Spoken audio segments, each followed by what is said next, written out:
মুখ্যমন্ত্রী বলেছেন যে মানুষের স্বার্থে আমি পদত্যাগ করতে রাজি আছি, ওরা হচ্ছে চেয়ার ফালতু ড্রামা।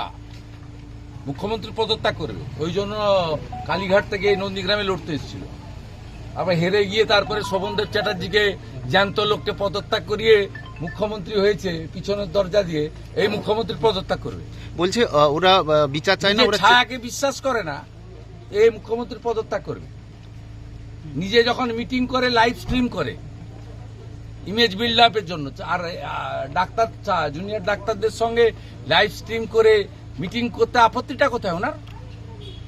মুখোশটা খুলে যাবে না? ডাক্তার এসপি দাসকে দিয়ে যা করেছেন স্বাস্থ্য দপ্তরে চুরি চামারি সব বেরিয়ে যাবে। কোভিডের টাকা মেরেছেন লোক জানে না? পিএম কেয়ারের 2200 কোটি টাকা।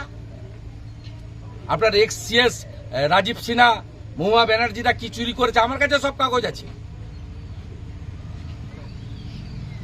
কিভাবে লুট করেছে।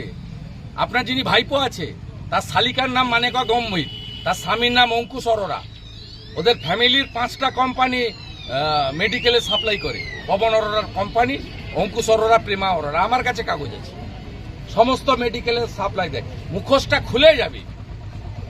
ওই জন্য উনি সাধারণ কিছু করতে গেলে খিঁচমেরি ফটো, চা বাগানে চা তুলছেন, কখনো ঘাটালে শুকনো জায়গায় দাঁড়িয়ে জলে নেমে যাচ্ছেন, খিঁচমেরি ফটো।